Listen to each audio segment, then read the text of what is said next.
Velikokrat srečujem ljudi, ki so zataknjeni v nekem problemu, v neki življenjski situaciji in ne morejo naprej, ne morejo narediti spremembe.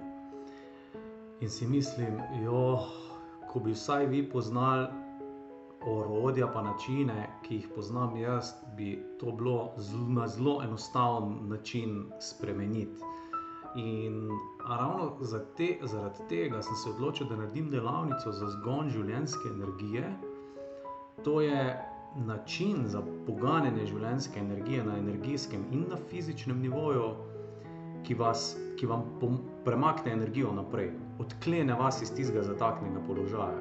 Tako da, ko ne morete narediti spremembe in ko ste zataknjeni, ko vidite mogoče samo negativno, je treba to energijo samo pognati. In na tej delavnici zagon življenjske energije vam bom pokazal, kako to naredite vsako jutro. In če boste delali to